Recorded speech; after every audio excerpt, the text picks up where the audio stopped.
This is Motley Fool Answers. I'm Alison Southwick, and I'm joined, as always, by Robert Brokamp, personal finance expert here at the Motley Fool. Hey, bro, how you doing? I am so good. How are you, Alison? I'm doing okay. In this week's episode, we're going to talk about privacy, recent privacy concerns and stories in the headlines, as well as talk about some of the most popular scams that are flying around the internet amidst the coronavirus. If you are interested in doing some scams, here are some ideas. All that and more on this week's episode of Motley Fool Answers. So, bro, what's up? Oh, about three things. Yes, three things. Three that I'll bring up. So, number one, the doggishness of dividends. So, as we all know, the return from the stock market comes from two components, capital gains and dividends. Now, we have no idea what kind of gains or losses we'll see from our investments from one year to the next, but dividends, man, they are remarkably reliable. Since the S&P 500 became an official index in 1958, there have only been 8 years in which the dividends paid by the companies declined from one year to the next. In only 2 of those years were the declines above 3.3%. So in 1959, they declined 13%. And in 2009, they declined 21%. 2009, by the way, was like the worst year for dividends.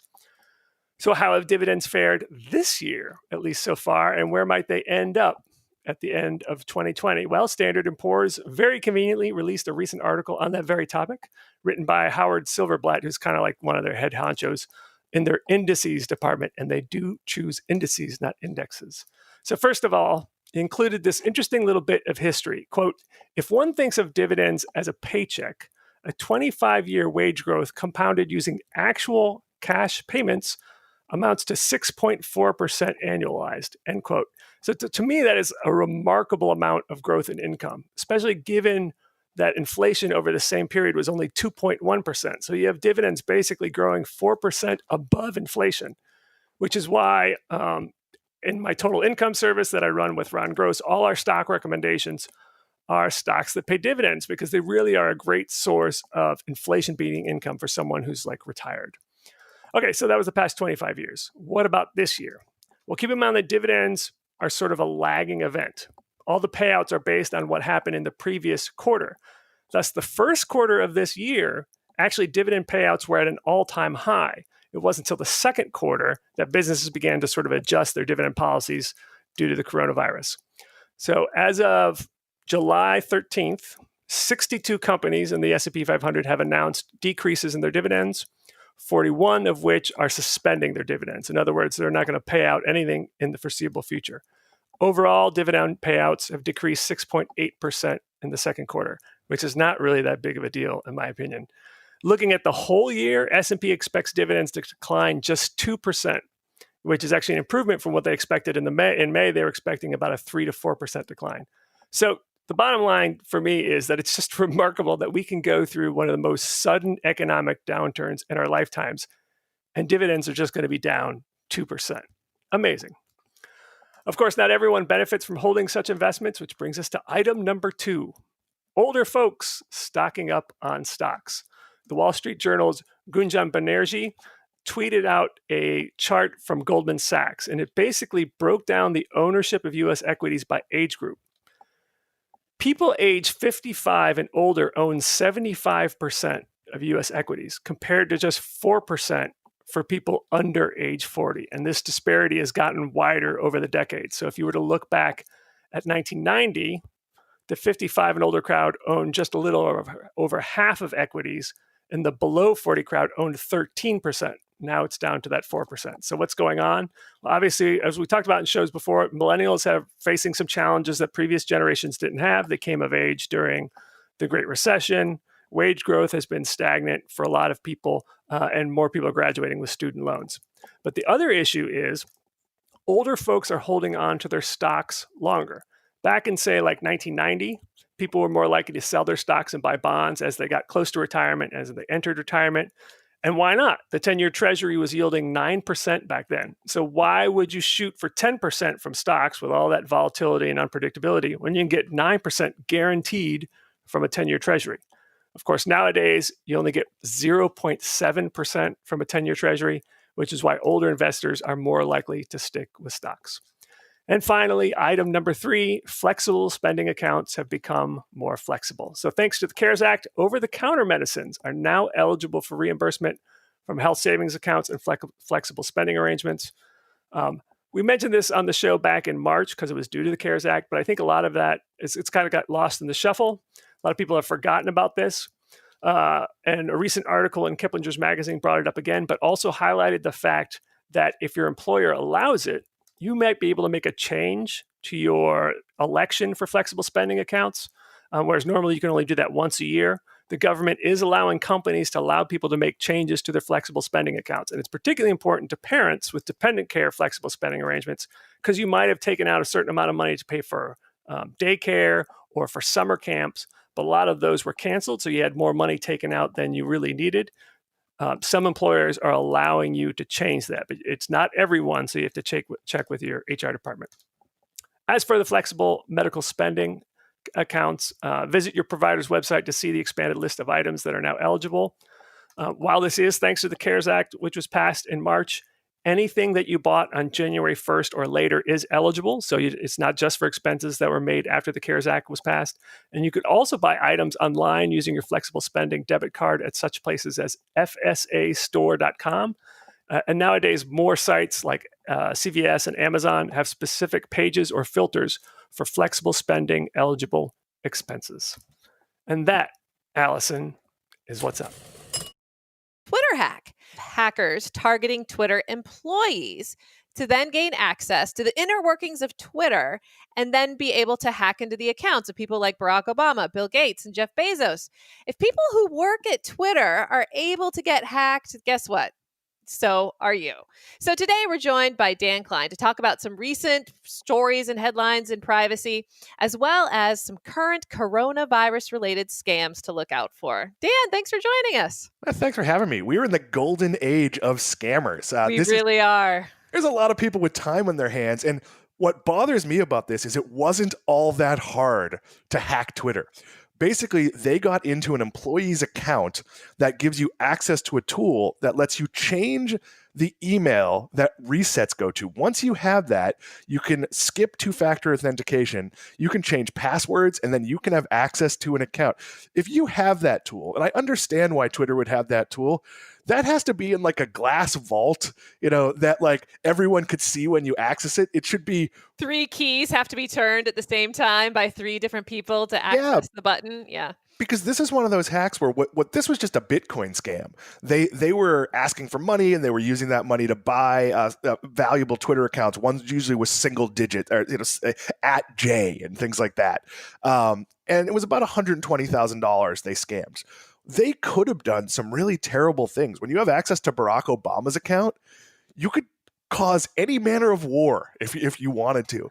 He could have gone in and, if all of a sudden Barack Obama is calling for fighting in the streets to overthrow the current regime, that some people are going to go like, all right, like that's what Barack said. Jeff Bezos' account was hacked. Who knows what he could say? So these were actually pretty benign uses. The other thing that's really scary is these were all uses that were always going to get caught.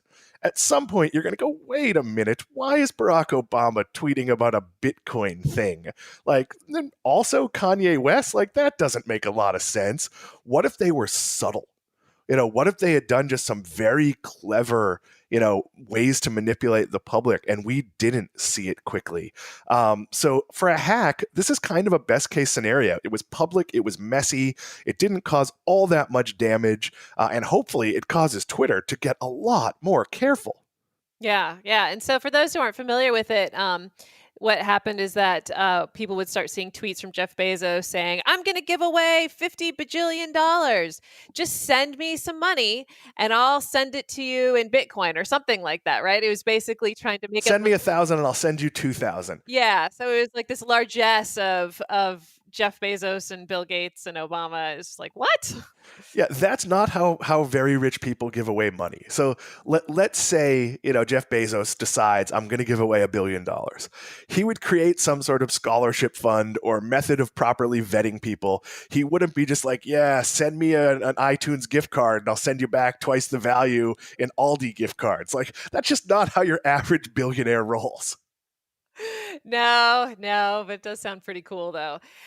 So also, in addition to the Twitter hack, some of the recent headlines lately have been around TikTok and security concerns there. And these security concerns are a bit different because it's about China having access to our information.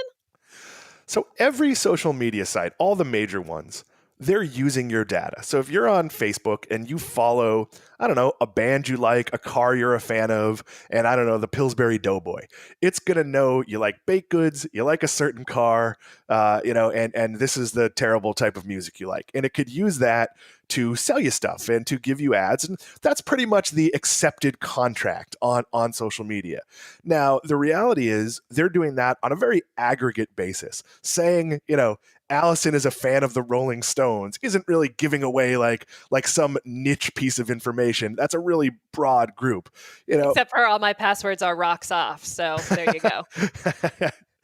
That we have now just hacked Allison's account. When we end the show, people will be, well, we're taping, so you'll have time to change your passwords. That's a good song. But TikTok, the separation between TikTok, the business, and TikTok, the Chinese government, maybe isn't as subtle. So maybe on TikTok, you're just following things. Let's pretend you're the CEO of a company and you've been following some, maybe you're way too into kittens on TikTok, and that would be embarrassing to you. That's not the worst thing in the world to be blackmailed about. You don't know what information the Chinese government has. So honestly, when you're on social media, recognize that everything you do is known to the company. And that can be innocuous. Hey, Dan likes crescent rolls. Let's send him an ad to buy Pillsbury crescent rolls. It could also be a little sinister. Maybe you're in some political groups that, you thought your presence there was subtle, and they come to you and say, hey, like, you're the CEO of a company, you're in all these ultra left-wing groups, we're going to let your board know that maybe you're not as big a fan of making money as they think you are. Obviously, most of us aren't that blackmailable, but you have to consider that anything you do on TikTok might be shared with the Chinese government, a government that is not always benign in its actions. I think what bothers me mostly about privacy is when, let's say I text message my friend, I really like crescent rolls. And then somehow I magically see an ad later on Facebook for crescent rolls where I'm like, wait a second, the only place I talked about crescent rolls was in a text message to my friend. And when things like that happen, then I get worried when it's talking across different companies talking to different companies. I don't know. Then I get just a little nervous. Normally, I don't get too upset over ads being directed at me. And by the way, I picked Pillsbury because it amazes me that there's a couple million people that follow the Pillsbury account. As like of all the brands you'd identify with, it seems like that isn't one you'd have a great passion for. But that said, I've had conversations and then seen ads in Facebook. There is a level of, we don't know how our data is being used. Is my Amazon Alexa spying on me? Is my smart TV spying on me? I'm looking at an Amazon show right now and it's not turned on, but is that doing stuff? You have to be really, really careful. But there's also a comic ineptness to how they're using this data right now. The example I'll give is my wife and I bought new couches. So for 2 weeks, all my internet searching that wasn't work related was couch related. And then I bought a couch, and for the next 8 months, all I got was couch related.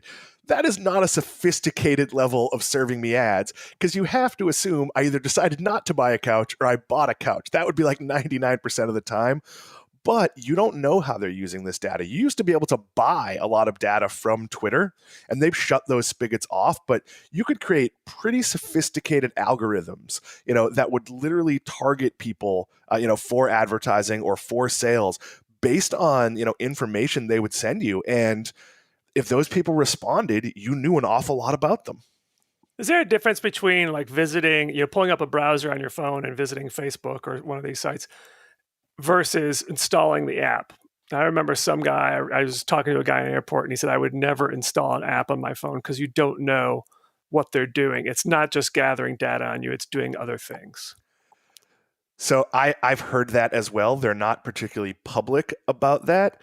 I have all the apps. It's certainly convenient, but I'm hyper conscious of the fact that what I'm doing on the internet isn't necessarily between me and my computer.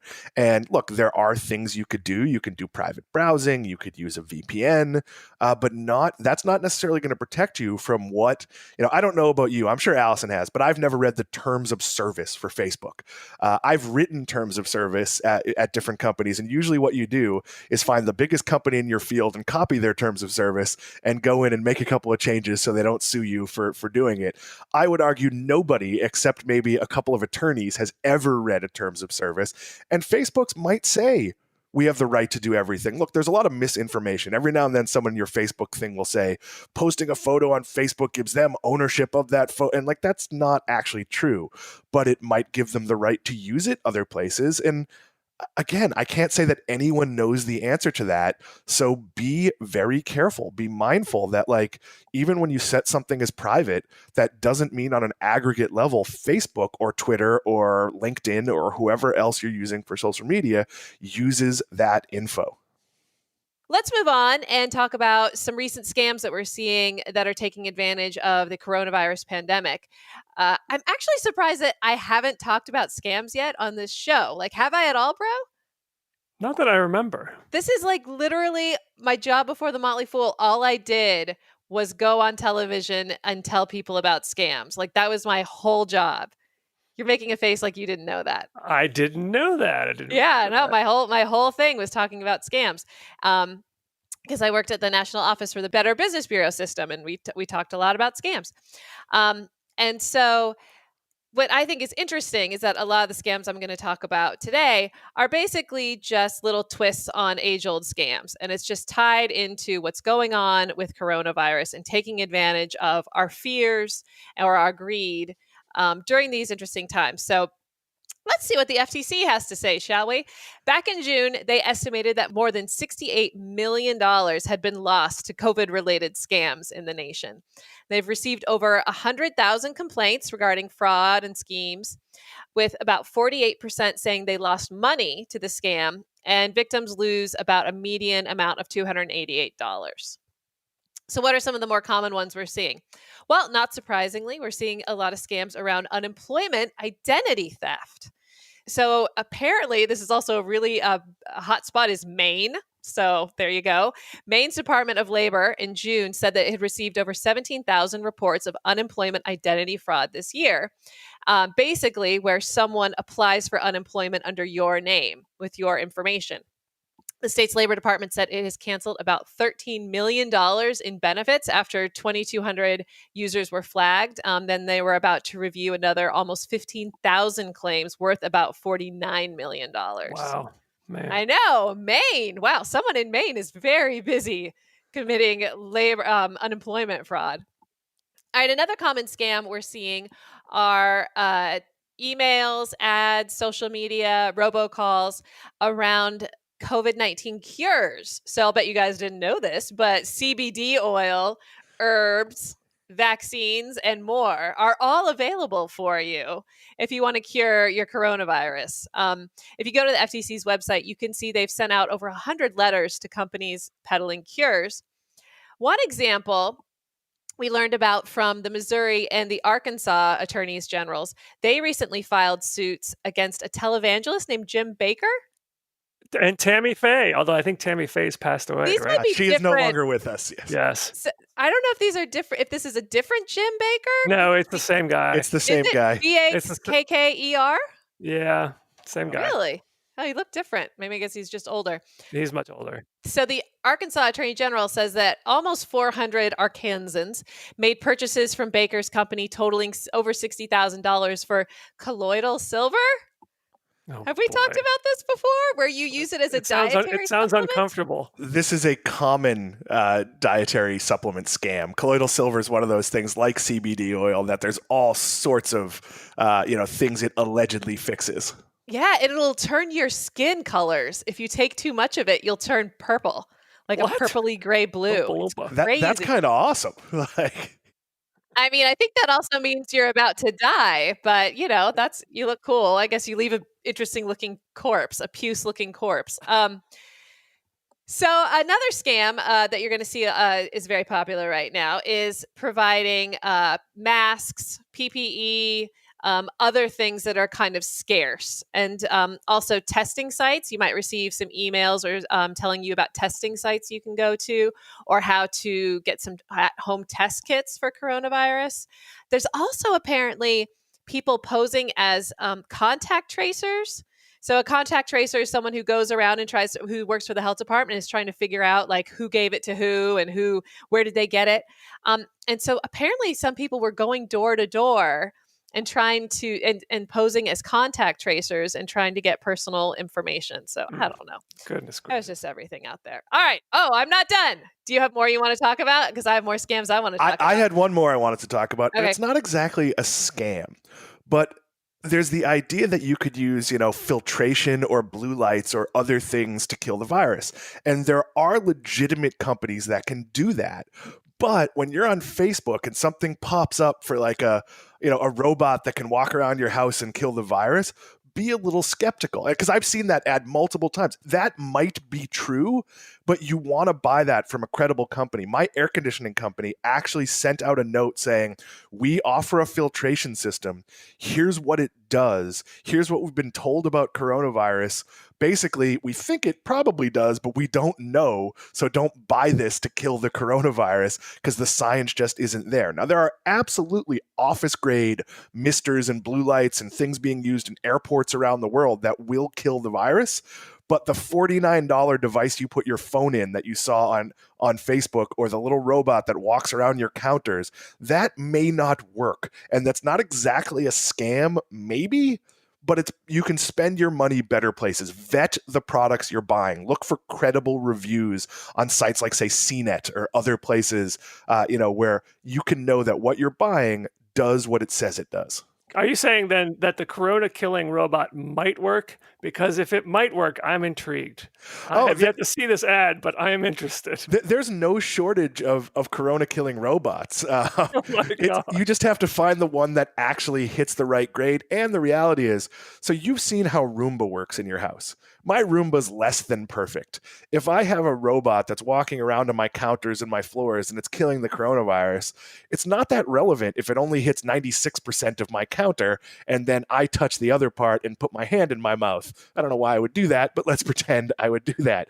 There are absolutely things you could do. Commercial cleaning companies, I assume this will be a regular at the Motley Fool office when we reopen, have overnight cleanings with UV lights and with misters and all sorts of other. That technology exists, and I'm sure there's home-based versions of it that do work, but understand the limitations and make sure you're getting the real deal. Because, bro, I could sell you a blue light, and it would just be a blue light.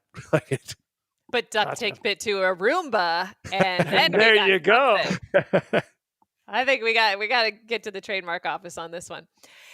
So another scam that is pretty popular right now is also around your stimulus checks that you're receiving. So they might try to get you to pay a fee to get your stimulus check, or they might try to convince you to give them your social security number or bank account or some other benefits account number. Which is not surprising at all that this is a scam. Scammers are also spoofing other companies and sites. Apparently, Johns Hopkins site was spoofed. So they're like obviously a great resource, Johns Hopkins. But if you went to the wrong Johns Hopkins website for your coronavirus research, you probably got into a little bit of trouble there.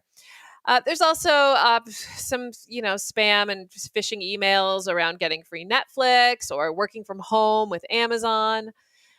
So like if you name it, any scam that has existed in the world has a spin on it to be related to coronavirus. And I'm actually surprised that one of my favorite scams is not actually seeing a big resurgence right now. And that's the puppy scam. Like, do you guys know the puppy scam? I don't. Well, everyone's getting puppies right now, right? Coronavirus puppies. And so it's great scam. And by great, I mean, it's not great. It's ripping people off for thousands of dollars. Is you'll try to buy a purebred puppy from some place distant from your house where you can't actually go visit the puppy, but it's a great deal for a Burmese Labradoodle or whatever. Everyone's getting doodles. And so you'll reach out to them and you'll say, yes, I want to purchase one of these dogs. Thank you so much. They'll say, great, we're going to ship you the dog via an airplane. All you have to do is go pick the dog up at your airport and it'll be there. And so people show up after sending them the money. Obviously, you got to pay for the dog first. You go to the airport, no dog. So you go back to the people who supposedly sold you the dog and you say, "Where's the dog?" And the scammer says, "Oh, I'm sorry. You know what? The dog got held up in quarantine and it's actually really sick. The dog's really sick and the dog's going to die. So you need to pay thousands of dollars for this dog's life to be saved, for medical care for the dog." And people will do that. They'll be like, "Oh my gosh, my dog is sick. Of course I'm going to pay money to have my dog healed and fixed." And then it just keeps going like that over and over again until the people realize that they have sent thousands of dollars to these scammers for a dog that never existed.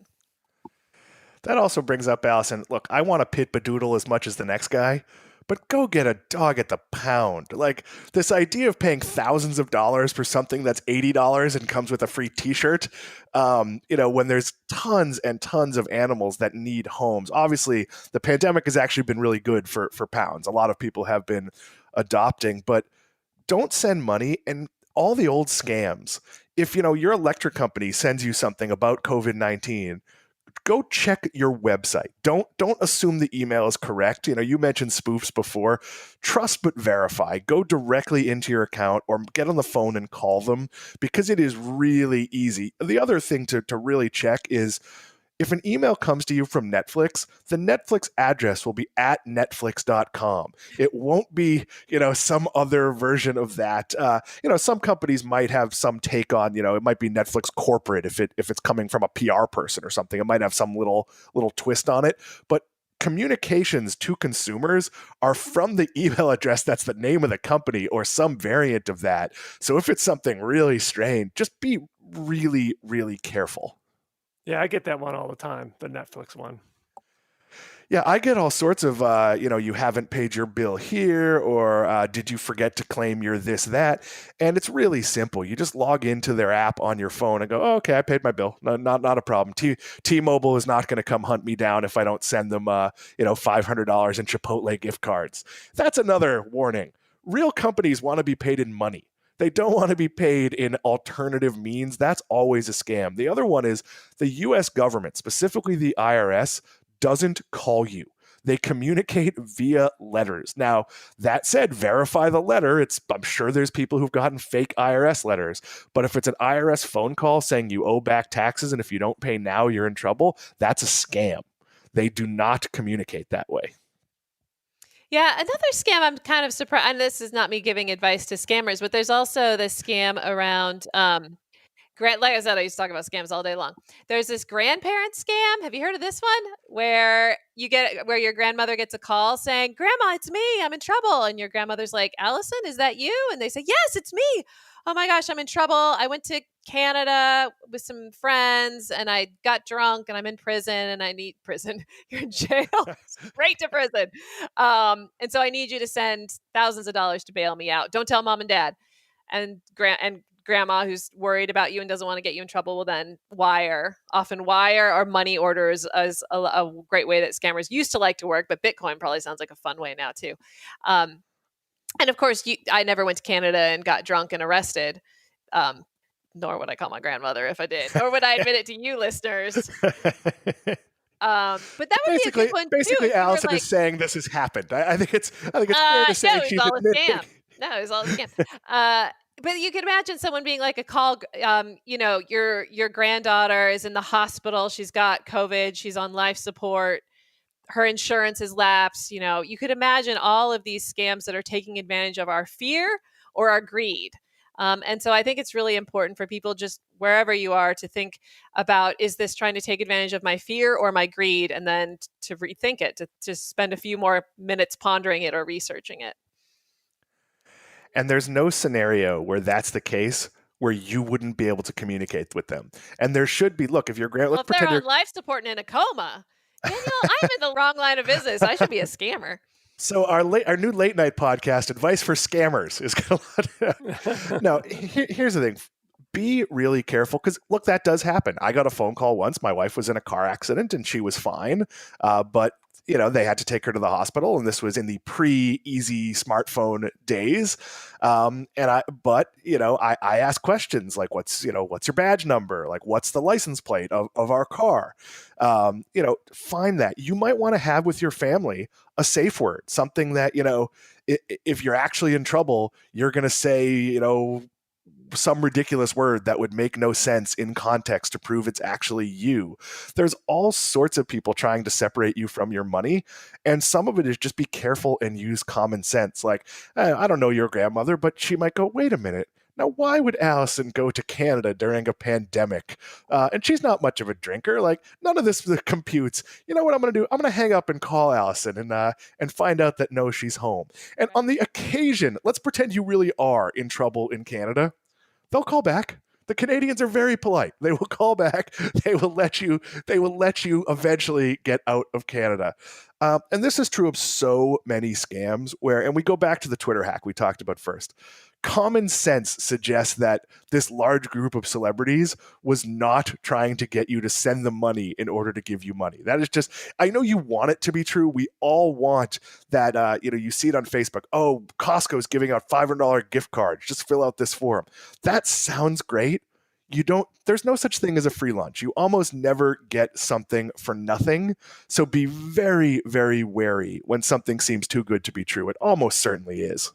And you talk about common sense, and most of us listening to this are probably thinking, I'm not going to fall for this. But talking about grandma, older people are targeted for scams because at a certain point, there is a certain amount of cognitive decline and we become more vulnerable to these types of scams. So even though you think you're doing pretty well, you might want to check on older relatives. It's one of the ways that some level of dementia is discovered because you found out grandma or grandpa or mom or dad were falling for something, paying, for some Australian lottery.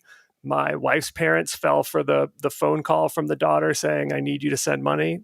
And we're talking in the thousands of dollars that they sent. So check on your older relatives to make sure they're not falling for these things too. I'll also point out that I was identity thefted, and sometimes you just don't know it. I went to file my taxes 4 or 5 years ago, and it said, you've already filed your taxes. You can't do that. And what happened is, and eventually the person who did it wasn't that smart because they kept my address on it. And I don't know if thought they were going to steal my mail, but I got a check for a pretty significant refund that they obviously meant to have direct deposited to their account, but they'd screwed something up with that. So it got sent to my house, but I had to file a police report. I had to file my taxes on paper with an affidavit. It took 9 months for my actual refund to process, which was much more.